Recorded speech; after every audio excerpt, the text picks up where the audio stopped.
안녕하십니까. 한면희의 제3정치 콘서트 시간입니다. 저는 진행을 맡은 유명종입니다. 오늘 주제는 대선 본선 개막 누구를 지지해야 하는가라고 하는 주제로 한면희 공동선 제3정치 대표님 모시고 말씀을 나누도록 하겠습니다. 오늘 한면희 대표님 모셨습니다. 안녕하세요. 네, 안녕하세요. 네, 날씨가 많이 쌀쌀해졌습니다. 네, 굉장히 추워졌습니다. 영하 날씨로 떨어졌네요. 네, 저희가 이 방송을 1년간 쭉 이렇게 계속 진행하면서 저희들의 복장도 이렇게 좀 바뀌었던 것 같고 그런데 이제 드디어 다시 이제 겨울 시즌이 돼서 많이 올 1월, 2월, 3월에는 사실 이제 총선이 있었지 않습니까? 그렇죠. 그리고 총선 시즌 4월까지 하고 그다음에 이제 대선 전국으로 돌아가서 그렇죠. 안철수 현상에 여러 가지 일들이 있었는데 올해 참 격동적인 한 해였던 것 같습니다. 전체적으로 한번 올해 흐름을 좀 이렇게 쭉 보시면서 이제 대선 본선이 오늘부터 이제 본격적으로 시작됐는데 한번 좀 평가를 한번 해주시죠. 네, 그러니까 2012년도 4.11 총선하고 이제 12월 대선은 다른 시기보다도 아주 중요한 시기였다고 여겨집니다. 이제 그 이후로는 이렇게 총선과 대선이 맞물려서 같이 오는 게 보통 20-30년에 한 번 온다는 것이 하나하고 그다음에 두 번째는 기존에 15년 동안 우리는 여와 야가 정권을 이렇게 번갈아 가면서 집권을 했었다는 거죠. 그러니까 이제 민주화의 단계로 진입한 이후에 이제 이른바 이제 민주 진보 진영이 DJ 정부, 그다음에 노무현 정부 각기 10년을 집권하고 그다음에 또 이 보수 진영인 이명박 정부 이렇게 15년의 정치적 경험을 한 연후에 국민들의 그 정치적 만족도가 높아졌으면 이제 금년도 대선이 특징적일 건 없을 것 같은데 정치적 만족도가 낮았다는 거죠. 이 낮은 예를 들어서 원인이 있을 터인데 몇 가지가 있겠죠. 그 중에는 진보하고 보수라고 일컬어지는 또는 어쨌든 여와 야로 일컬어지는 기존 정치 세력이 국민의 마음을 얻는데 실패했다. 또 달리 말하면은 국민을 희망으로 이끌기보다는 사실 절망으로 이끈 측면이 있다. 무엇보다도 청년들에게 미래에 대한 희망을 갖지 못하도록 하는 이 비극을 낳았다. 이건 사회 양극화 등등에서 초래되어지는데 이런 정치를 사실 바꿀 수 있는 결정적인 계기가 2012년이었다. 12년이었다. 근데 이제 4.11 총선 때 좋은 기회를 민주당이 살리지 못했던 것 같고요. 그렇죠. 그리고 2012년 12월 대선에서 안철수라는 굉장히 그 시대적 가치에 맞는 후보가 사실은 출연하게 돼서 국민들 다수가 열광을 하게 됐는데 결국은 기성 정치권의 장벽을 깨트리지 못하고 결국은 후보 사퇴로 물러나게 된 것은 참으로 아쉽다. 그러나 2012년도는 여전히 정치적으로는 중요한 시기다라고 말할 수 있겠습니다. 정말 이렇게 그 격동의 그 한 해가 지금 지나가고 있는데요. 특별히 지난 주말이 아주 드라마틱하지 않았나 그런 생각이 듭니다. 안철수 후보가 이제 단일화의 여러 가지 그 갈등 이런 어려움들이 있었는데 그런 것들을 역시 안철수 스타일대로 이렇게 과감하게 이렇게 사퇴를 하는 방식으로 이제 이 단일화 어떻게 보면 게임이라고 그럴까요? 그런 것들이 이제 정리가 됐는데요. 이 단일화 과정과 안철수 후보의 사퇴에 대해서 아까 잠시 언급을 해주셨지만 다시 한번 좀 평가를 해주시면요.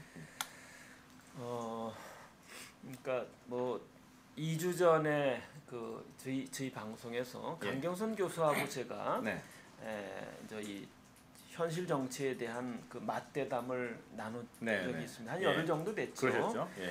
그리고 나서 곧바로 이제 약속을 했었던 안철수 캠프에 이제 하승창 대외연대실장을 만났습니다. 한 10몇 년 전부터 시민운동을 같이 하는 사이였기 때문에 모처럼 연락을 해서 만나게 됐죠. 만나서 서로 이제 이런저런 얘기를 나누면서 제가 그 열흘 전이긴 했지만은 이런 얘기를 해드렸어요. 안철수 후보 본인과 그다음에 안철수의 캠프 즉 최측근들이 지금 정치적 해법을 잘 풀고 있지 못하다. 지금과 같은 양상이라면은 곧바로 하강 국면으로 예를 들어 접어들게 되고 예. 그렇게 되면 손쓸 여지가 없다. 네. 따라서 향후 3, 4일 이내에 네. 그 이 버전을 바꿔서 네. 버전을 바꿔서 새로 국민의 마음을 얻는 치고 올라가는 이제 이 정치적 전략을 선택하지 않으면 안 된다라고 이야기를 네. 그때 이제 한 적이 있습니다. 예. 아마 본인도 고심해서 들었었어요. 예. 이제 그런 것에서 알 수 있듯이 그 이 안철수 후보가 낙마가 된 데는 몇 가지 주요한 원인이 있다고 여겨져요. 네. 일단은 그 가장 중요한 것은 좋은 자질을 안철수 후보가 갖추긴 했지만은 네. 이미지 정치 선상에서 벗어나지 못했다는 겁니다. 그러면 그 현실은 이미지가 아니거든요. 네. 이미지로 출연했다 하더라도 네. 현실의 정치사회 문제를 구제할 수 있는 개혁 프로그램, 그 다음에 또 동시에 우리 사회를 희망의 사회로 갈 수 있는 예를 들어서 정치적 프로그램을 제시하면서 거기에 네. 사실은 그런 것이 필요했고요. 일단, 두 번째는 이런 희망사회의 프로그램이 기존의 여와야, 즉 새누리당과 민주당과 차별화되는 형태로 내놨어야 한다는 겁니다. 네. 차별화. 근데 차별화가 되지 않으면은 이미지 정치 선상에서 현실로 갔더니 민주당하고 가령 안 후보 측하고 별로 다른 게 없네. 네네. 그렇게 되면 이제 높았던 지지도가 점차 빠질 수밖에 없다는 거죠. 그런 선상에서 두 번째로는 그 민주당이라는 것은 어쨌든 거대한 조직이고요. 새누리도 예. 어쨌든 한나라 그 이전에 이어지는 거대한 보수 정당이라는 거죠. 이 그렇죠. 보수 정당의 거대한 예를 들어서 조직적 체계 예. 그리고 그들의 조직 체계에 비추어본 예를 들어서 뭐 구태의연한 정치적 네. 예를 들어서 뭐 이제 이렇게 수책이라고 말할 수 있는데 예. 이런 것에 말려 들어갈 수밖에 없다는 거예요. 그러면은 덫에 예. 이제 빠지면서 지지도가 예. 하락 국면에서 벗어나지 못하게 되고 그렇게 되면 결과는 네. 그래서 이미 예를 들어서 그 사태로 내몰릴 수밖에 없는 국면으로 사실은 따라서 내적인 요인과 외적인 요인이 있었다. 네. 내적인 요인들은 안 후보 자신과 캠프가 그 이 기존의 여와 야 보수와 진보를 깨치고 넘어서는 네. 새로운 정치 지평. 네. 이제 저는 그것을 제3 정치 지평에 네. 예를 들어서 정치 원리, 그렇죠. 그다음에 정책을 제대로 내놓지 못했다는 것. 네. 그런 맥락에서 민주당의 예를 들어 구조적 덫에 점차 네. 수렁에 빠져들게 됨으로써 지지율이 하락 국면으로 젖어들었다. 네. 이것이 굉장히 아쉽지만은 네. 안철수 사태의 사실은 이 핵심적인 원인 아니었겠나 싶습니다.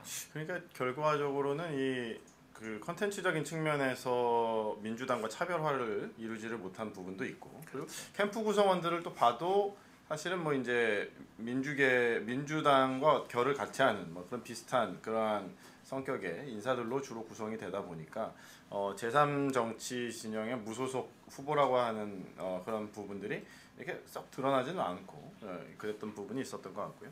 그리고 이제 캠프가 이제 결국 거대 정당의 어떤 조직력과 어떤 그러한 거대 정당의 어떤 여러 가지 전방위적인 압박과 싸움에서 현실적으로 밀렸다. 뭐 이렇게 평가하시는 거죠. 그렇죠. 그러니까 그 먼저 안철수의 이 이미지에 맞는 그 이제 새로운 정치 세력을 사실 조성하는데 좀 더 적극적이었어야 한다. 네. 근데 그렇게 하기보다는 약간은 네. 뭐 또 한나라 성격에 있는 사람도 네. 참여를 했고 예. 그리고 대체로는 민주당과 색깔이 거의 비슷한 인사들이 네. 참여를 했다는 거죠. 이렇게 되면은 그 상대적으로 국민의 눈에 비춰볼 때는 민주당과 안철수 캠프의 차별화가 거의 드러나지 않는 상태에서 네. 하나는 예. 민주당은 어쨌든 국정을 10년 동안 운영해본 경험이 있고 네. 하나는 신진인데 예. 신진에게 과연 정치를 맡겼을 때 이 어려운 난국을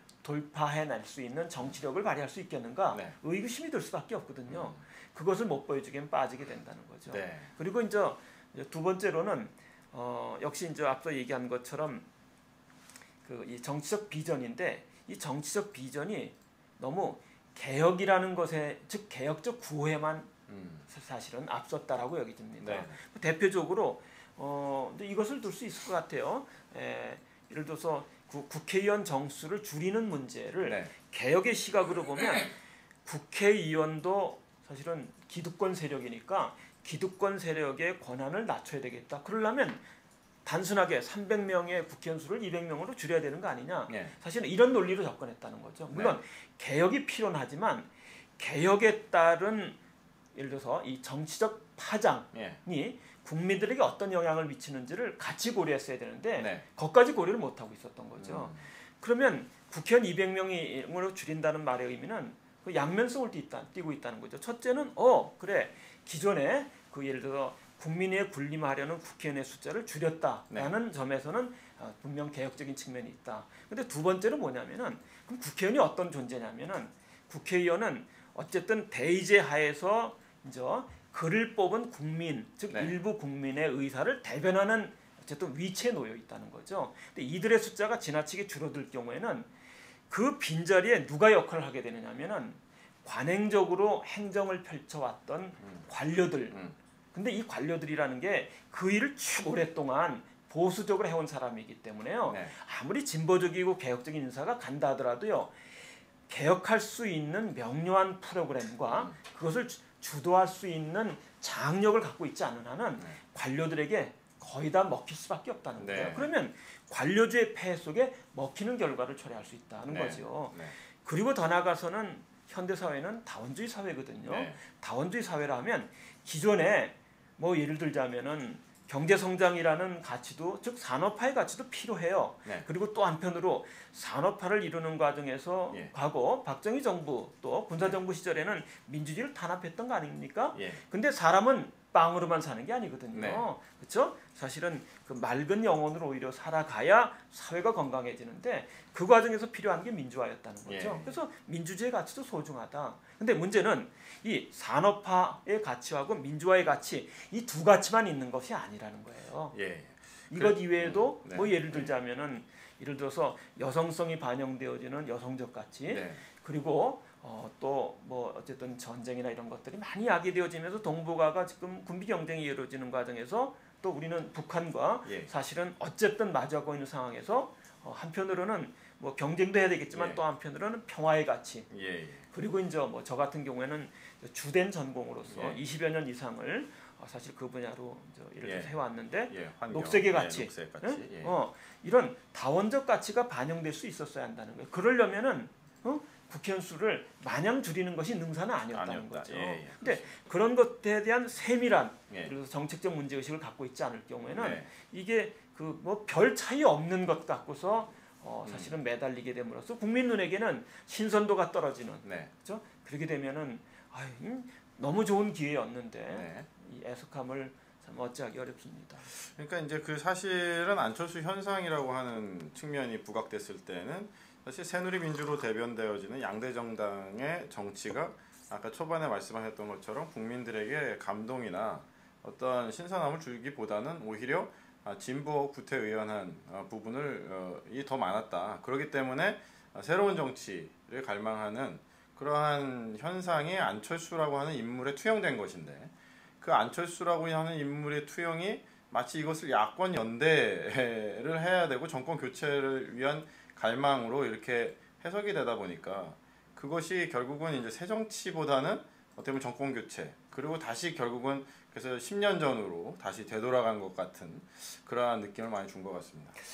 바로 그 대목에서 우리가 지금 서 있는 한국 사회의 현실적 지평선상에서 미래를 어떻게 우리가 도모할 것인가를 염두에 둬야 한다는 거죠.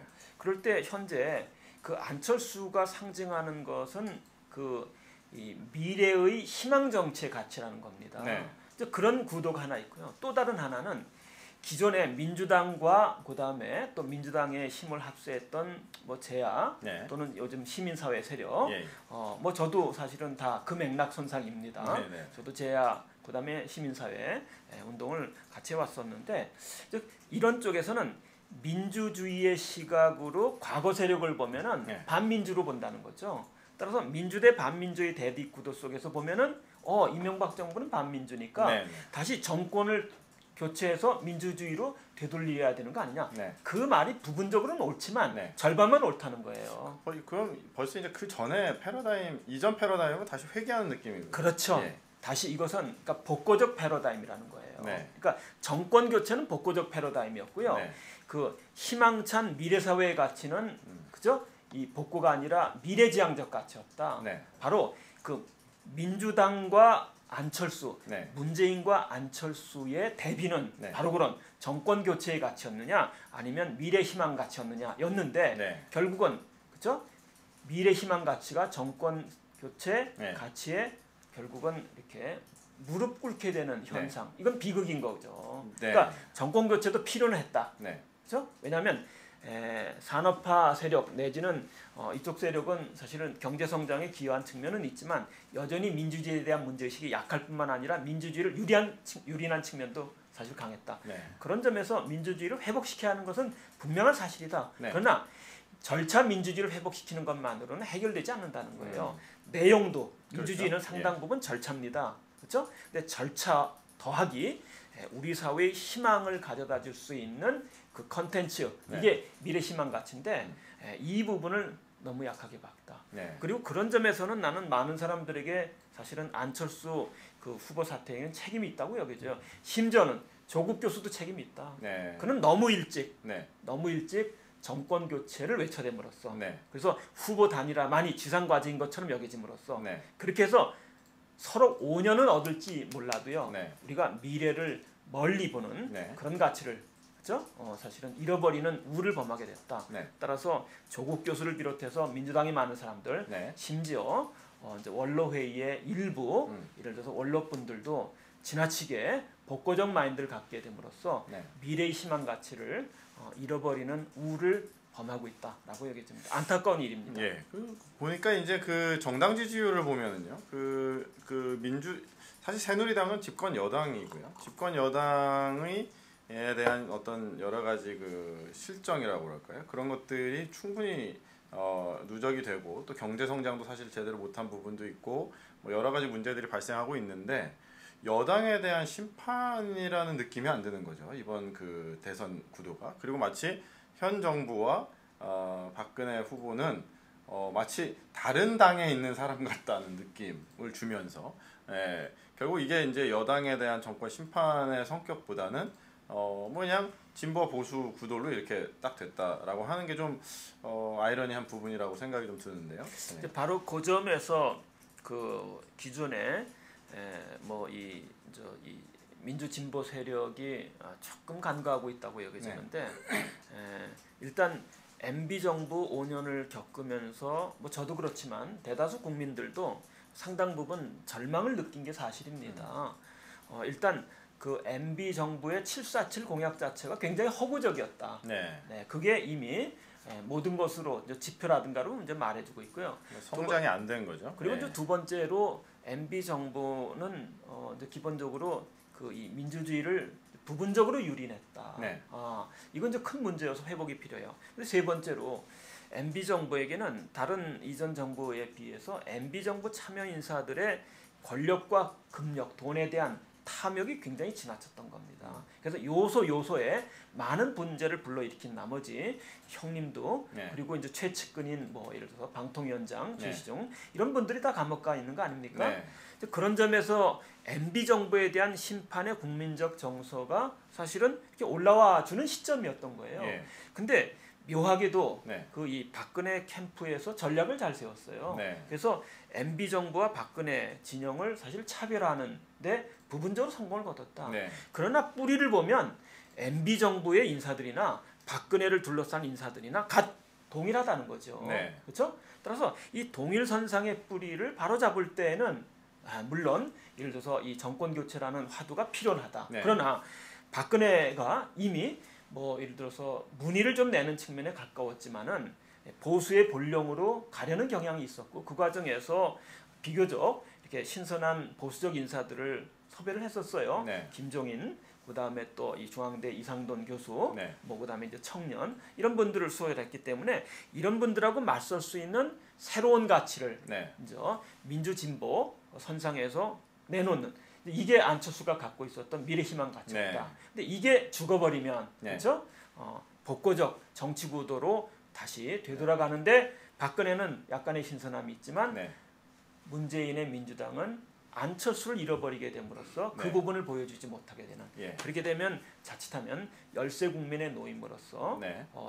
차차선인 정권 교체도 힘들어질 소지가 있다. 네. 죠 그러니까 민주당에 대한 기대가 사실 새누리당에 대한 기대보다도 못한 것이 이제 여론조사 여러 가지 면에서 이렇게 나타나고 있고요. 그런 것들을 보면은 사실상 이제 민주당은 좋은 어떤 참신한 개혁적인 인사들이나 새로운 인물들을 영입을 하고는 그 영입 효과를 제대로 활용도 못하고 그 인사들을 제대로 이렇게 부각시키지도 못하는 어떤 나름대로 자기네들의 어떤 그 소위 말하는 그 집단 어떤 그의 룰에 갇혀버린 현상이 나타나는 것 같은데 어떻게 보십니까?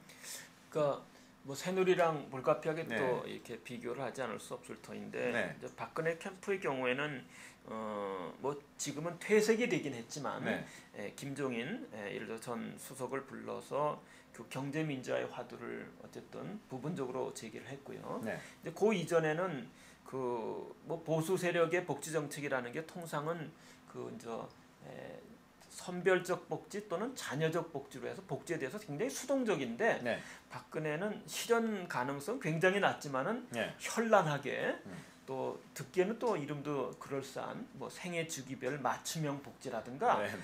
이제 이런 것들을 내놓게 되면 국민이 사실은 부분적으로 이렇게 넘어가는 측면이 있게 되거든요. 예. 그런가 보다. 네. 그 이외에도 뭐 예를 들어서 뭐 이제 이렇게 이 검찰 개혁에 이제 예를 들어서 뭐 실제로 되지는 않겠지만은 뭐 예를 들어서 그 이 검찰 출신의 인사를 이제 적절하게 영입을 해서 그들로 하여금 일정하게 언론에 드러날 수 있는 그런 기회를 이제 줬던 반면 민주당은 그런 게 별로 없어요. 네. 그냥 늘 단일화에만 매달리면서 네. 단일화를 의미 있게 약진시키지 못했던. 네. 그래서 오히려 단일화에서 국민들에게 어떤 실망감을 더 증폭시키지 않았나 그런 생각이 좀 들거든요. 이제 예. 결과적으로는 그랬던 거죠. 예. 그 이제 뭐 저는 여전히 그 문재인 후보는 이제 덕성도 참 좋으신 분이고 자질도 갖췄다라고 여겨집니다. 다만 도서너 가지가 과연 이제 이런 의구심을 낳게 하는데 첫 번째는 그분이 주로 참모형 정치를 하는 분이었기 때문에 네. 그 우리 사회의 난국을 헤쳐갈 수 있는 미래의 비전을 명료하게 제시하고 있지 못하다. 네. 이게 문재인 후보의 결격사입니다. 네. 그다음에 이제 두 번째가 더 큰 건데 이 두 번째는 그를 둘러싼 세력이 친노 세력이었다는 거죠. 네. 예를 들어서 이해찬 네. 전 총리를 비롯해서 그리고 또 호남에 이제 늙은 뭐 예를 들어서 여우라고도 일부 하는데 사실 그런지는 잘 모르겠습니다만 네.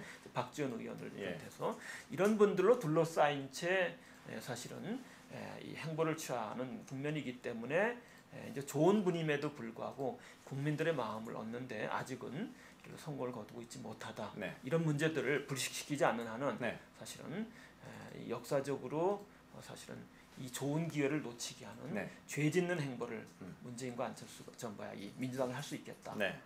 그렇게 되지 않기를 원합니다. 네. 그러니까 결국 이제 정치의 새로운 변화 이게 굉장히 중요한 가치였었고 사실 그래서 안철수 전 후보도 사실 새 정치가 굉장히 중요하다 이런 얘기를 했는데 사실은 지금 구도는 사실 새 정치가 아니라 그냥 그 어떻게 보면 옛 정치로의 회귀 이런 느낌이고요. 그래서 아마 안철수 지지층의 일부가 이탈한 이유도 사실은 그리고 부동층으로 이제 남은 부분들이 많이 있는데 그런 것들도 결국은 민주당이 집권을 한들 뭐가 변화가 있겠느냐라고 하는 어떤 뭐 이쪽이나 저쪽이나 이제는 다 비슷하다. 이 국민들이 느끼는 그 정치 혐오나 어떤 정치에 대한 실망감 이런 것들이 또다시 이렇게 그 정치에 대한 불신으로 표출되지 않을까 그런 우려가 좀 있거든요. 예. 네, 그렇죠. 그러니까 뭐 안철수 전 후보가 사실은 그 이 지향했어야 할 부분이 있는데 네. 그런 것들이 본인이 예를 들어서 느슨한 뭐 비전 정도는 갖고 있었어요. 네. 이 느슨한 그리고 예를 들어서 흐릿한 비전을 구체화시키는 작업을 했었어야 한다. 뭐 예를 들자면 뭐 제3정치 공동선을 추구하는 제 입장에서 본다면은 기존의 그 보수 진영은 보통 시장 자유주의를 중시하기 때문에 이제 자유주의 가치를 통상 네. 중시하는 편이다. 다만 한국의 정치는 제가 늘 얘기했듯이 한국의 보수 우파는 늘 탐욕이 3분의 2다. 네. 그렇죠? 이렇게 말을 했었습니다. 탐욕이 그런 결함이 갖고 예. 있고 그다음에 이제 그 이 진보 좌파라고 일컬어지는 진영의 경우에는 크게 보면 이제 두 가지 화두에 매달리는데 하나는 어쨌든 기존의 보수가 들여오는 정치판을 바꿔야 되겠다는 개혁 마인드. 네. 그다음에 두 번째는 그러면 개혁을 어떤 방식으로 할 거냐? 네. 이제 사회주의 또는 과거 운동권들이 갖고 있었던 마르크스주의 그 중에 일부는 약간 뭐 치우쳤지만 북한의 주사파도 있긴 하지만 네. 이 선상에서는 어쨌든 평등적 가치, 그렇죠? 이걸 갖고 있었다. 그러면 두 세력의 대립 구도가 결과적으로 15년 정치를 거치면서 국민들에게 정적 피로감을 가져다 줬다면 네. 안철수는 새로운 비전의 정치적, 그렇죠? 이를 들어 화두를 제시했어야 된다. 네. 근데 그걸 제시하는데 성을 거두지 못했어요. 새 정치라고 하는 것을 주장은 했지만 새 정치가 뭐냐? 네. 새 정치는 어떻게 가야 하느냐? 이런 것들에 대한 구체적인 컨텐츠가 좀 없었던 거예요. 그렇죠. 그러니까 새 정치의 원리, 철학을 제시하고 그 철학과 원리에 맞는 정치적 해법을 내놨으면 네. 예를 들어 이러저러한 정치적 해법이 내놨는데 그것이 민주당과 새누리당하고 다르다. 네. 그럼 어떤 점에서 다르냐? 네. 이 정책에 깃든 정치적 원리 자체가 네. 자유의 자유의 가치 그리고 평등의 가치도 아닌 새로운 가치입니다. 뭐 네. 예를 들어서 본인 공동체 가끔 얘기를 했었어요. 네. 근데 저는 공동체주의라는 새로운 정치적 가치를 미국의 마이클 샌델이나 한국의 한면이가 얘기하고 있었던 거거든요. 네. 뭐 예를 들어서 그런 것처럼 네. 그러면 공동체주의 가치는 우리가 더불어 살아가는 과정에서 정치인은 무엇을 개인의 자유를 심화시키는 쪽으로 갈 거냐 아니면 예를 들어서 평균으로 가면서 결국은 하향 평준화로 미끄럼을 타게 만들 네. 거냐 아니면 공동의 선이 구현되어지는 새로운 정치의 지평으로 갈 거냐. 네. 그럴 때 사회 양극화, 청년에 대한 비극, 비정규적 이런 것들을 풀어낼 수 있는 좋은 정치적 컨셉은 네. 공동, 더불어 그렇죠? 사회적 선을 이루는 데 있다는 거죠. 네. 그러려면 그렇죠? 사회 구성원들의 마음가짐은 어때야 되느냐? 네. 자유주의의 가치나 평등주의의 가치 다 자유와 평등만 그렇죠? 사실은 정치적으로 구현하려고 하다 보니까 네. 그들에게도 그렇죠? 적지 않게 권력에 대한 욕망이 숨쉬고 있다는 거죠. 그렇죠. 지나칠 정도로 이제 이것은 통상 이기심으로 그런 점에서 본다면 보수 우파도 사실은 그 이 탐욕에 찌든 사람들이 적지 않고요. 진보 좌파도 예를 들어서 소비에트의 스탈린 그리고 한국의 얼마 전에 이석기인가요? 네. 그렇죠? 네네. 이석기, 김재현. 네네. 뭐 이렇게 나타나듯이요. 네. 그런 사람들이 나타날 수밖에 없다. 그렇다면 새로운 정치의 가치는 안철수도 그런 걸 갖고 있다고 여겨지거든요. 네. 사람을 존중할 줄 아는 배려와 존중, 그렇죠?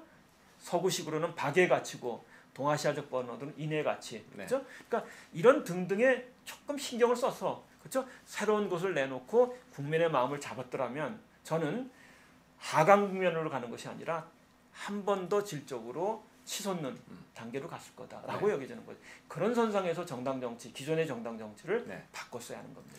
그렇습니다. 그 사실은 이제 안철수 현상이 나타나고 사실은 이제 작년에 있었던 그 서울시장 재보선부터 시작됐던 그 안철수 바람이 사실은 대선에서 투영되면서 안철수 출마에 대한 압박이 사실 대단하지 않았습니까? 출마 언제 하냐 이거 갖고 사실 전국이 뜨거웠었고요.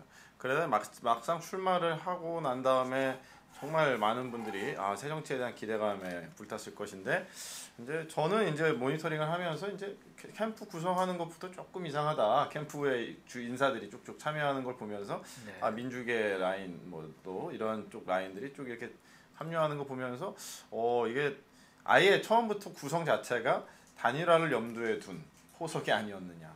그래서 결과적으로는 끝까지 완주할 의지가 없고 그냥 이렇게 캠프 구성 인사들의 어떤 그 임하는 자세가 적정한 시점에서 단일화를 통해서 뭐 이렇게 한다. 뭐 이러한 느낌으로 시작을 한 느낌이거든요. 그래서 근데 그 점과 관련해서는 저 안철수에게 던져지는 질문 가운데 하나는 그 기존의 정당 정치를 다 불신하면은 그러면 정치 어떻게 하려고 하느냐 이런 물음이었거든요. 거기에 대한 답변이 필요했다는 거예요. 자기가 무소속 후보로 나왔으니까. 무소속 후보로 정당의 기능을 약화시켰다.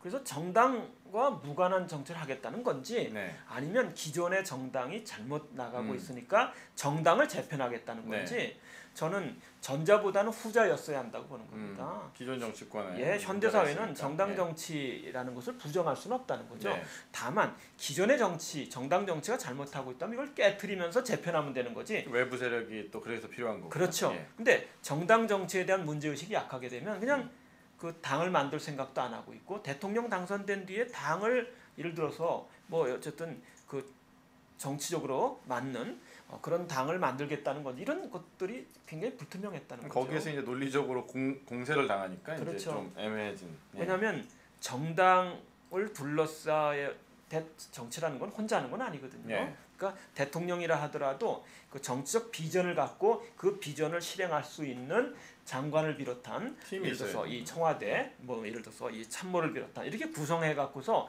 그것이 이제 국민들에게 선택될 때 이런 팀에 의해서 그런 의미에서 이 팀을 받쳐줄 수 있는 정당 구조가 필요했던 네, 거거든요. 그렇죠. 따라서 기존의 민주당이 예를 들어 마음에 안 들었다면 무소속 제3 후보로 나서서 승리한 뒤에 민주당을 리메이킹, 재구축을 함으로써 예. 그죠? 민주당의 변화를 촉진시키고 그렇게 되면 새누리 보수 우파도 변화가 안 될 수 없었던 거거든요. 네. 예, 예를 들어서 그런 방식으로 가서 우리 정당 정치 구조를 바꿨더라면은 네. 정말로 이 미래의 희망에 네. 그렇죠. 예를 들어서 뭐 싹스를 이번에 이제는 이제 예를 들어서 내리는 계기가 됐는데 네. 그런 상조차를 별로 못 가졌었다. 네. 그게 이제 결국은 이제 안철수 원장이 나름대로 준비는 충실하게 하기는 했지만 조금 더 이제 그 구체적인 컨텐츠 면에서 새정치가 지향해야 되는 어떤 방향이나 이런 전략이 조금 약했던 게 아니냐. 그래서 결과적으로는 그렇죠. 민주당의 단일화 공세에 결과적 어떻게 보면은 어쩔 수 없이 이제 무릎을 꿇는 듯한 형국 그런 것들을 통해서 새정치에 대한 갈망이 이제 좀 사그러진 그런 안타까움이 좀 있었습니다. 아쉬운 것은 저 안철수가 무릎을 꿇는 거야 개인이니까 네. 그럴 수 있겠지만 안철수 현상에 네. 나타난 안철수 지지 국민들이 결국은 또 예를 들어서 좌절되는 비극 이거는 안철수 본인의 책임입니다. 네. 그리고 안철수와 함께한 캠프의 책임입니다. 어저께도 뭐 자살 소동도 있었죠. 그리고 근원적으로는 이런 것을 초래한 민주당도 음. 사실은 간접적 책임에서 네. 그렇죠, 벗어날 수 없다. 저는 좀 민주당이 그 이상하게 그 이번에도 그 호남 지역에서 한 분이 자살하지 않았습니까? 잔해라 촉구하면서. 그리고 사실은 또 그 총선 때도 그 호남 지역에서 공천 못 받으신 분이 또 자살을 하는 일들이 있었고요. 그래서 왜 이렇게 민주당과 관련돼서는 이렇게 자살하시는 분들이 나오나 좀 무섭다는 생각이 좀 들었습니다. 사실. 일단은 네. 뭐 보수 우파 정부가 집권을 하면 그 상대적으로 박탈감에 놓인 서민들의 경우 자살로 내몰리는 경우가 많습니다. 네. 그래서 우리 현실은 자살률 세계 1위라는 비극을 낳고 있고요. 네. 그다음에 이제 진보 좌파라 하더라도 사실은 좀 아까 사례로 든 것처럼 자살 같은 것이 이어지고 있는데 생명을 끊는 것은 전혀 바람직하지 않습니다. 네. 어떻게 해서든지 생명을 유지하면서 우리의 현실을 그리고 우리 현실을 책임지고 있는 정치를 바꾸는 데 노력을 해야지 네. 자살이라는 방도로 자신의 입장을 표명하는 것은 전혀 바람직하지 않다. 네. 따라서 자살이 유도되는 이런 사회는 비극적 사회입니다. 자살이 유도되는 사회, 또 자살을 촉발하는 어떤 정치 이런 것들은 좀 혁신돼야 되는 일이 아니냐 그런 생각이 드네요. 직접적으로야 촉발했겠습니까? 네. 근데 간접적으로 그런 구조를 만드는 것은 우리 정치가 잘못하고 있다. 네. 이런 것을 웅변해 준다고 여겨집니다. 그런 측면에서 이제 대선이 시작이 됐는데 생각보다 이제 양대 진영 후보로 이렇게 딱 박대 문의 대결 구도, 뭐 문대 박의 대결 구도가 되면서 어떻게 보면 제3의 정치를 갈망하는 국민들의 설자리나 뭐 그런 국민들의 열망을 투영할 수 있는 입지가 상당히 좀 좁아졌다. 그래서 안철수가 결국은 문재인 지지해야 되지 않느냐 뭐 이런 식으로 이제 또 좀 몰아가기가 되는 것 같은데 여기에 대해서 제3 정치의 공간이 이번 대선에서 있을까요? 어떻게 보십니까? 어쨌든 제3 정치, 그러니까 새로운 정치, 제3 정치는 사실 새로운 정치고요. 네.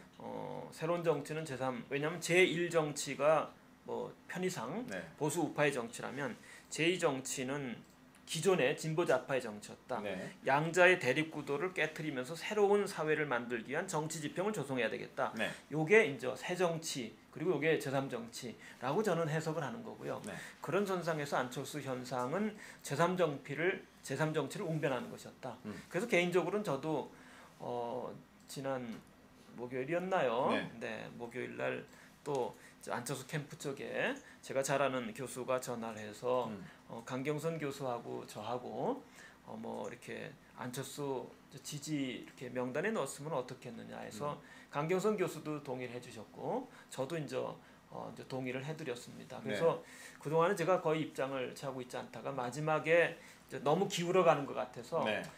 가능하면 반전시켰으면 좋겠다라는 마지막 심정으로 제 이름도 넣으십시오라고 동의를 해드렸습니다. 근데 목요일날 그리고 나서 그 다음 날인 금요일날 저녁 때 네. 안철수 후보가 사퇴를 표명하게 된 거거든요. 이제 그럼으로써 이제 한편으로는 제3정치의 가능성이 많이 소멸돼가고 있다라는 네. 아쉬움을 갖긴 합니다. 네. 그러나 저 같은 사람은 ቍ꿋하게 멀리 내다보면서 예를 들어서 제3정치의 예를 들어서 이 불씨를 저는 이렇게 들고서 네. 그것이 이제 피어날 수 있도록 노력할 겁니다. 그런데 저와 같은 생각을 갖고 있는 사람들도 적지 않다라는 거죠. 네. 그러면 우리는 그러면 현실 이 지금 정치 판 속에서 어떻게 예를 들어 선거에 임할 것이냐 그렇죠. 이렇게 네. 이제 볼 때 저같이 새로운 정치를 열망하는 사람들은 어쨌든 뭐 현실이 어떻든지 간에 네. 현실이 어떻든지 간에 새로운 정치의 싹을 피우기 위한 불씨를 간직하고 네. 이 불씨가 피어날 수 있는 역할을 할 거다라는 것 하나. 그다음에 두 번째로는 우리가 현실 속에서 최선을 구하도록 노력은 일단 해야 됩니다. 최선의 선택. 그렇죠. 최선을 구하는 노력과 선택을 해야 한다. 그러나 최선이 실현될 수 없는 상황이 이제 보통 나타나거든요. 그럴 때 우리는 이제 중형적인 또 판단을 하지 않을 수 없어요. 네. 최선과 그 다음에 최선을 구하려는 시도가 자칫 최악의 상황을 도래하는 우를 범할 수도 있어요. 본의 아니게. 네. 따라서 최선과 최악이라는 그렇죠. 이 양자의 현실 속에서 현실적 최선이 불가능하다면은 중형의 차선이나 차차선을 택하는 것도 불가피하게 이해가 되는 겁니다. 네, 네. 따라서 이 최악이 예를 들어서 무엇인지는 전 예를 들어서 알고는 있습니다만 네. 국민들 각자가 판단하셔야 될 것 같아요. 네. 최악이 민주주의를 회복하는 것이다. 네. 라고 여겨진다면 그렇죠? 반민주와 대비되는 민주지평 인사와 정당에게 표를 주는 것이고요. 네. 그 다음에 최악이 어쨌든 우리 사회에 예를 들어서 파이를 키우는 예를 들어 재산업화가 필요하다라고 여겨진다면은 예. 그렇죠? 예를 들어서 그렇다면 차선이 네. 그렇다면 예를 들어서 그런 것에 부응하는 정치 집단에 투표를 하는 것이다. 그래서 어쨌든 우리가 적극적인 행보를 취해야 한다라고 여기고요. 저는 개인적으로는 최선은 새로운 정치 지평을 여는 것이고요. 네. 이 새로운 정치 지평을 여는 것이 정말로 실현난망일 경우에는 최악은 탐욕의 세력에게 정권이 넘어가는 것은 최악이다. 네. 그래서 탐욕이 아닌 양심에 의거한 예를 들어 세력에게 이제 투표하는 것이 차선이겠다. 그런 점에서 정권 교체는 차선이나 차차선의 의미를 가질 뿐이다. 네. 최선은 아니다. 네. 그래서 저는 최선의 길을 정치적으로 갈 것인지 이제 일단 가면서 선거 때는 차선이나 차차선을 고려할 것인지를 저도 고민을 네. 해야 할 상황입니다. 그렇습니다. 사실 이제 투표를 할 때 결과적으로는 마지막에는 이제 내 표가 사표가 되지 않을까 이런 것 때문에 사실 이제 유력 주자한테 나중에는 결과적으로 이제 표가 몰리는 그런 현상이 있어서 사실 군소 후보라든지 이런 후보들은 굉장한 열세에 처할 수밖에 없지 않습니까? 그리고 현재 미디어 환경이라든지 정부 정책상으로 봐도 정당 배경을 얻고 나온 후보한테 이제 좀 인센티브를 주는 이런 구조다 보니까 상대적으로 이제 무소속 후보들이 또 정치 신인들이 이렇게 들어갈 수 있는 여지는 상당히 적은 것 같더라고요. 그래서 근데 이제 요번이 사실은 대선만 있는 게 아니라 사실은 재보선도 같이 있지 않습니까? 서울 교육감 저희가 이제 계속 광노현 교육감 문제에 대해서도 저희가 방송을 했었지만 이제 교육감 재보선도 있고 또 경남지사 재보선도 있는데 재밌는 게 경남지사 선거도 무소속 대 새누리 이런 구도가 됐더라고요. 그리고 이제 지금 대선에서 제3지평에 있는 후보라고 볼 수 있는 분 중에 한 분이 또 뭐 얼마 전에 대담하셨던 강지원 후보 뭐 이런 분들이 좀 있습니다. 그래서 무소속의 뭐 강지원 후보나 예를 들어서 권영길 후보 이런 분들이 제3지평에 어떤 새로운 정치를 할 수 있는 그러한 분들이라고 볼 수가 있을까요? 어떻게 좀 평가하십니까? 예. 일단은 대선 후보의 네. 강지원 예를 들어서 이 후보의 경우에는 이분이 제3 예를 들어 정치 측면을 부분적으로 갖고 있다고 여겨집니다. 네. 부분적이긴 하지만 네. 어떤 점에서냐면 첫째로는 이제 이분이 이 매니페스토 운동을 사실은 주도해 왔다는 데서 알 수 있듯이 그 정책 중심의 선거가 필요하다. 네. 근데 이때 정책이란 국민의 표를 얻기 위한 예를 들어서 현란한 문의 내기형 정책이 아니라 네. 실천이 가능한 정책 중심의 선거를 할 필요가 있다라는 네. 것을 천명하고 있다는 점에서 기존에 우리 정치가 예를 들어서 문의만 예를 들어서 이 구호 성격의 예를 들어서 이 정치였다는 측면이 강했다는 점에 비춰보면 네. 강지원 후보의 매니페스토 운동의 연장선상에서 네. 정책 중심의 정치는 어쨌든 예를 들어서 제3 성격을 부분적으로 띈다라고 여겨지고요. 네. 또 다른 한편으로 강지원 후보는 이제 청소년 보호위원장으로서 많은 중요한 역할을 해왔었어요. 네. 그래서 청소년들 예를 들어서 에게 깊은 애정을 갖고 있었기 때문에 근데 우리 사회가 지금 청소년들이 희망을 갖지 못한다면은 우리 사회는 비극의 나락으로 떨어질 수밖에 없겠다. 네. 따라서 청소년에게 바쳤던 이 열정 갖고 우리 사회를 미래 희망찬 사회로 만드는데 조성을 하는데 기여한다면 네. 강지원 후보도 제3정치의 성격을 부분적으로 띈다고 네. 여겨집니다. 다만 부족한 것들이 있죠. 네.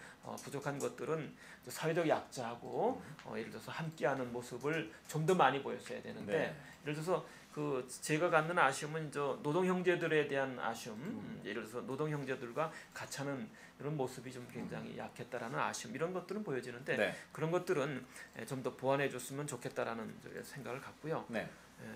그다음에는 이제 권영길 경남지사, 네. 경남지사와 후보. 관련된 이야기를 조금 나눈다면은 경남지사는 민주당에서 후보를 얼마 전에 냈었죠. 네. 그렇죠? 서울시 부시장을 했던 분들이 사퇴하고 민주당이 후보로 출사표를 던졌는데 그분의 경남도에서의 지지도가 그리 높지는 않은 것 같아요. 거기에 비해서 이번에 무소속으로 등록하게 된 권영길 후보의 경우에는 다 알려져 있는 것처럼 민주노동당, 네. 그러니까 이제 통합진보당의 전신이었던 네. 이제 민주노동당의 3번에 걸친 대선 후보 아니었습니까? 네.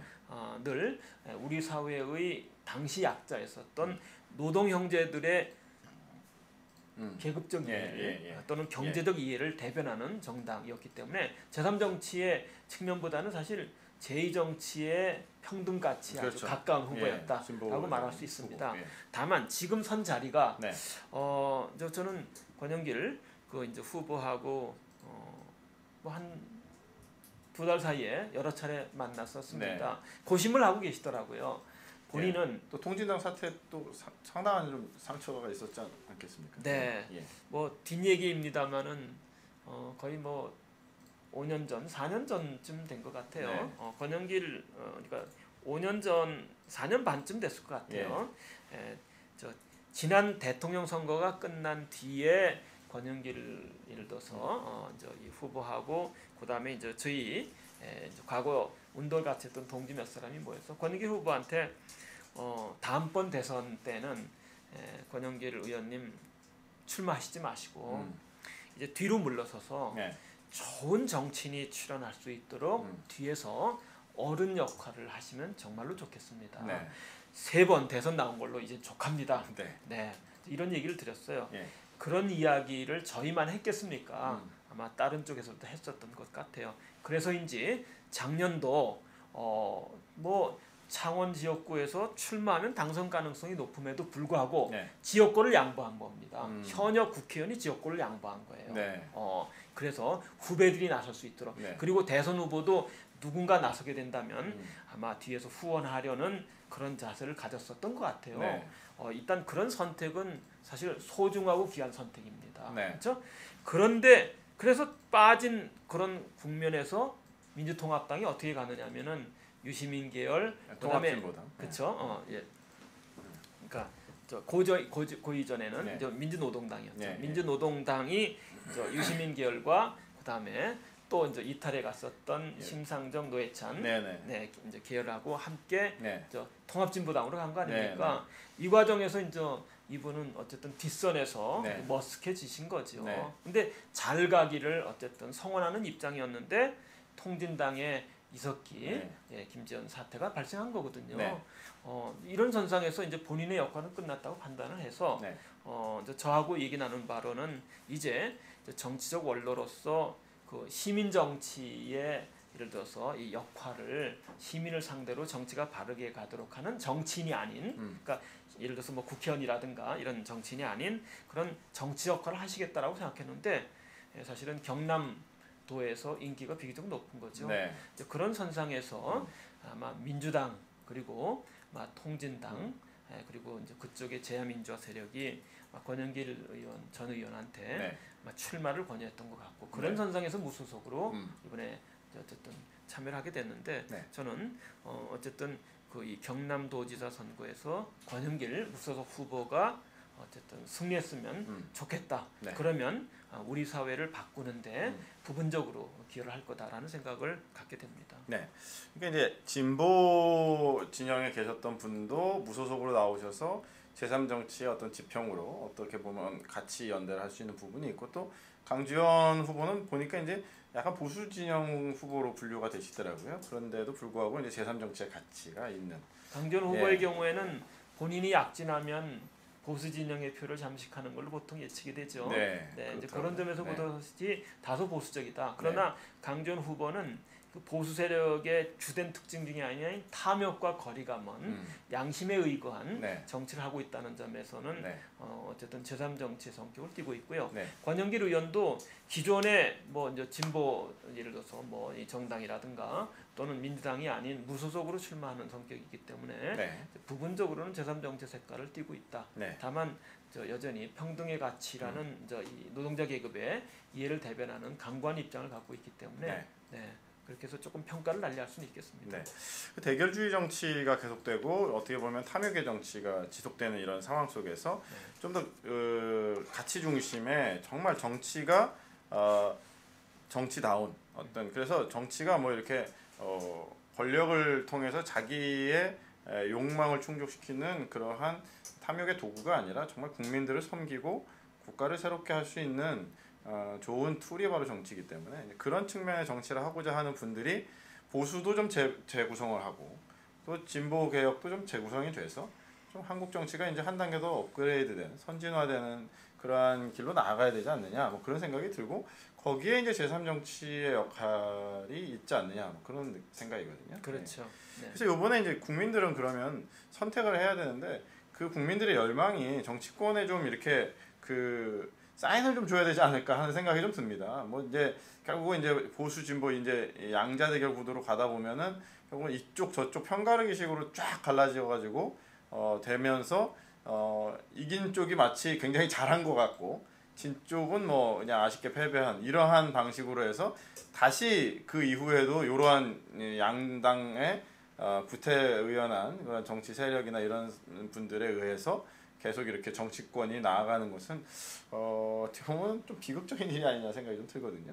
그래서 이제 그런 것들에 대해서 제3정치의 가치가 국민들의 어떤 투표 성향으로 어떻게 반영될 수가 있을까 그런 생각이 고민됩니다. 그 같이 고민하시는 부분이지 않습니까, 사실. 그렇죠. 예. 네. 그러니까 그 국민들의 경우에는 네. 앞서 말씀드린 것처럼 저 일부 안철수의 사태 이후에 이번 선거 참여하지 않겠다. 네, 정말 투표 안 하시겠다는 분들 이런 분들이 생각보다 예. 많더라고요. 네.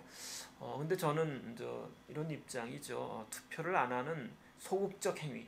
그건 사실 굉장히 소극적 행위입니다. 네. 행위보다는 조금은 더 적극적인 행위를 취하시는 게 좋겠다. 따라서 투표에 임하시는 게 좋겠다. 네. 본인이 원했던 최선의 후보가 없다면 네. 최악을 피하기 위한 차선의 예를 들어서 투표를 하는 것이 전 온당하다고 보고요.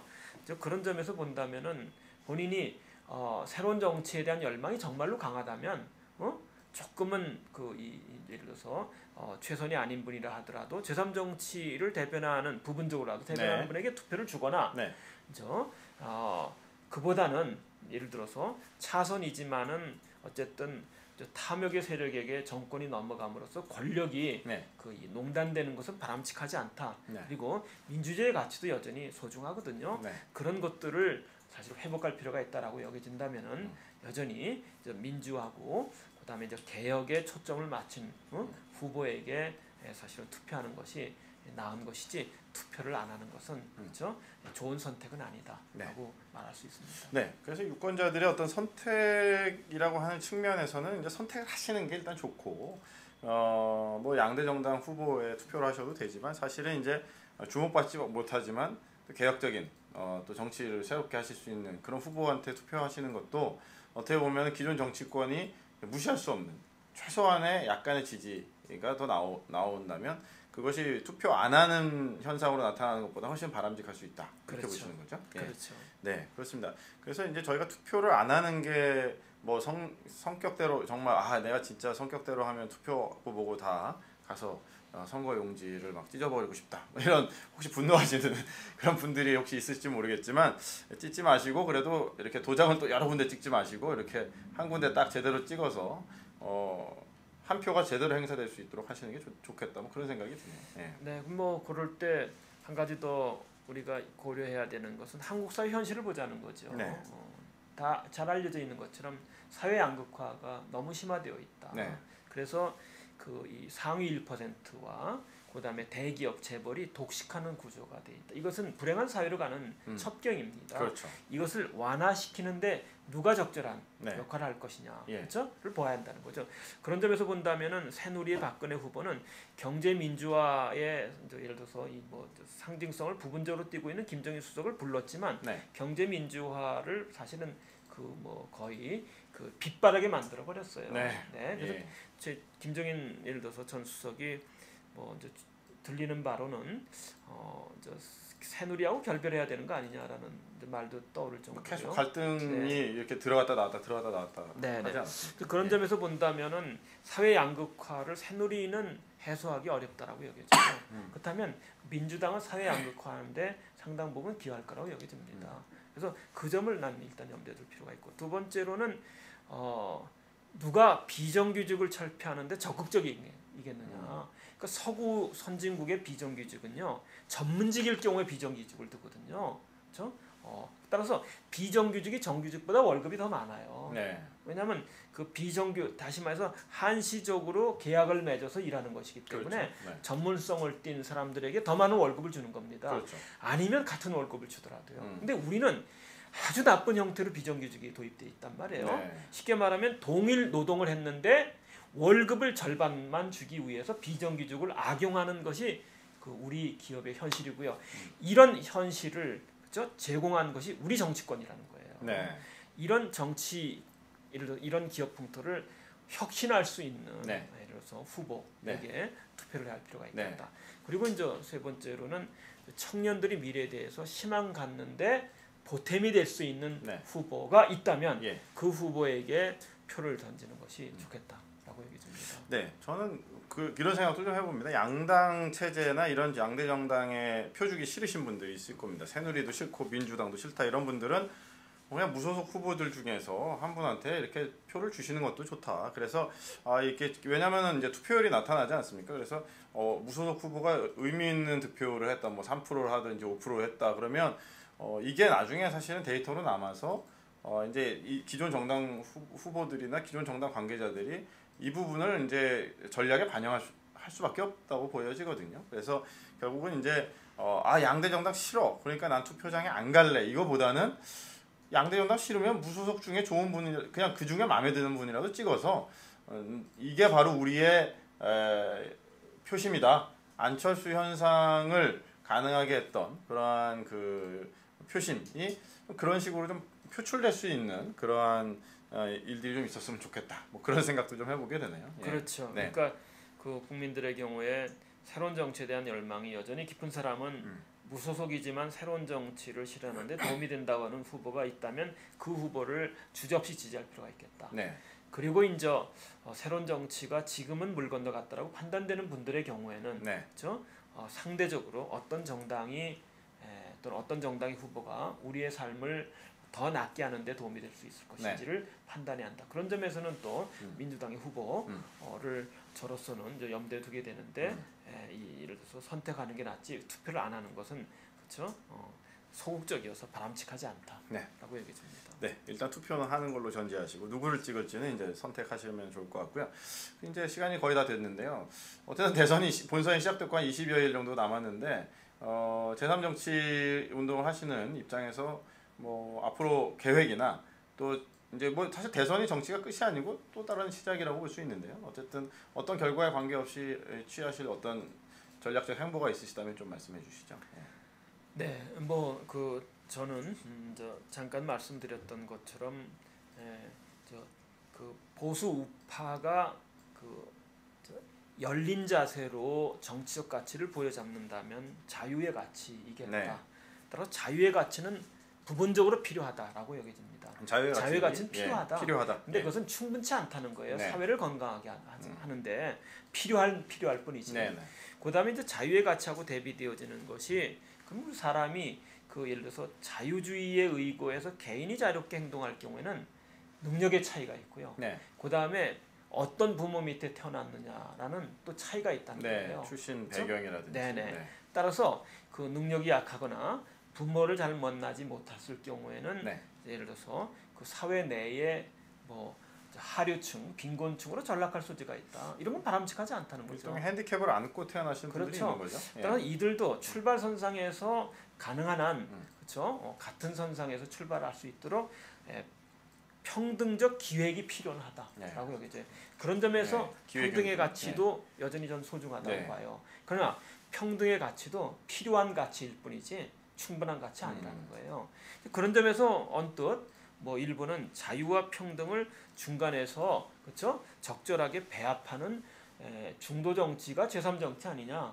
이게 통상 기존의 제3정치로 여겨져 왔었던 거죠. 근데 저는 그것이 진정한 의미의 제3정치라고 여겨지지 않습니다. 그러면 이 진정한 의미의 제3정치는 뭔데요? 그럴 때 자유와 평등의 가치의 중간에 혼합형 선상에서 머무르는 것이 아니라 자유의 가치하고 평등의 가치가 사실은 필요한 부분들인데 이런 것들이 그렇죠? 바르게 갈 수 있도록 예를 들어서 인도할 수 있는 규범적인 인도적 가치, 인도하는 가치. 근데 이 인도의 가치가 기본적으로는 토양 속에 전제가 돼 있었던 건데 이게 죽어버리고 있어요, 자꾸요. 그래서 이제 땅 속에서 그죠? 뿌리를 내리고 있지만 이것을 땅 바깥으로 올려야 되겠다라는 거죠. 그게 뭐냐? 그게 이제 프랑스 대혁명으로 말하자면 자유평등, 박애할 때 박애의 가치. 그리고 그 동아시아적 버전이 인해의 가치다.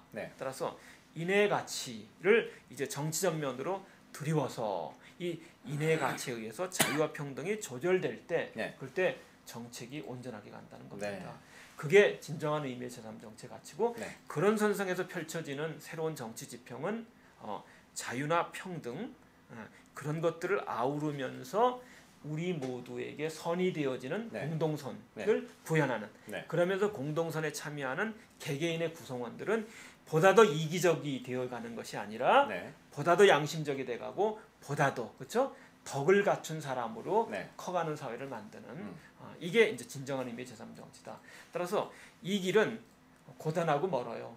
따라서 이 고단하고 먼 길을 저는 끊임없이 그리고 작지만 크게 울림으로 울림의 반향으로 나갈 거라고 여겨져서 이것을 부여잡고 이것을 외치는 역할을 할 겁니다.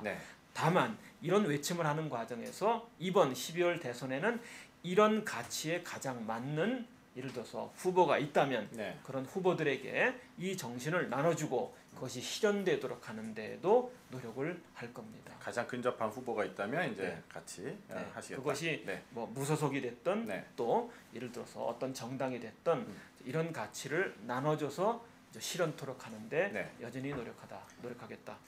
네, 그렇습니다. 그 제3의 가치는 뭐 제3 정치라고 한다는 것은 중도가 아니라 어떻게 보면 새로운 가치인데 자유와 평등을 아우르는 또 견인해 나갈 수 있는 인해의 가치다. 인해가 좀 어렵긴 한데 이제 한문으로 보면 어지린의 사랑의 자, 예, 그렇죠. 어진 사랑, 뭐 기독교의 네, 사랑의 가치, 사랑의 가치, 그다음에 이제 육아의 인의 가치, 예, 그다음에 이제 불교의 자비의 가치를 포괄하는. 예, 그래서 사실은 인간의 미덕의 총화죠. 아름다운 행실의 총화가 네, 인해이기 때문에 인해 가치를 이제 정치에 이식시켜야 네, 정치가 바르게 가지. 그렇지 않으면 정치는 권력의 게임 양상으로 전락해서 네, 정치 공학의 약은 네. 사람들이 권력을 쥐는 그렇게 됨으로써 사회는 희망으로 가지 못하고 네. 비극적 질곡에서 빠져나올 수 없는 상황이 될 수밖에 없다. 맞습니다. 대결과 어떻게 보면은 이제 대결과 전쟁 막 이런 느낌이 많이 나는데 이제 인해하면 부드럽고 사랑스러운 이런 가치가 나타난단 말이거든요. 그래서 정치권에 이러한 가치가 이렇게 투영되고 그러한 세력들이 어느 정도 그 균형 조정자의 역할들을 감당해 준다면 거칠고 아주 탐욕에 찌들어버린 이런 정치를 좀 새롭게 하는데 어떻게 보면 굉장히 좋은 역할을 할 수 있겠다. 그렇지만 말씀하신 것처럼 가야 될 길은 좀 멀기 때문에 그 길을 끝까지 잘 걸어갈 수 있게 되시기를 좀 바라고요. 네, 오늘 이렇게 대선에 대한 오늘 본선 시작하는 날에 누구를 찍어야 될까 고민하시는 분들 일단은 찍지 않겠다는 판단은 하지 마시고 찍되 소신껏 새로운 정치를 갈망하시는 분들은 그렇게 또 정권 교체를 갈망하시는 분들은 또 그렇게 또 성장의 동력을 부여하시고 싶은 분들은 또 그렇게 뭐 자유롭게 선택을 해주시어서 사표가 되지 않고 국민들의 의견을 정확하게 표심으로 보여주실 것을 부탁을 드리겠습니다. 네, 오늘 마지막으로 한번 인사 말씀하시고 정리하겠습니다. 네, 그 안철수에 쏠린 국민적 여망이 사실은 좌절되지 않도록 국민들께서 더욱더 희망을 가지셨으면 좋겠고 그리고 이런 희망에 부응되는 예를 들어서 정치인들에게 국민들이 따뜻한 시선을 주셨으면 좋겠다라고 네. 그렇죠? 여겨집니다. 네, 네, 대선 잘 끝까지 좋은 관전 해주시고 또 저희는 또 다음에 또 좋은 프로그램으로 찾아뵙도록 하겠습니다. 네, 오늘 시청해주신 여러분들 감사합니다. 감사합니다.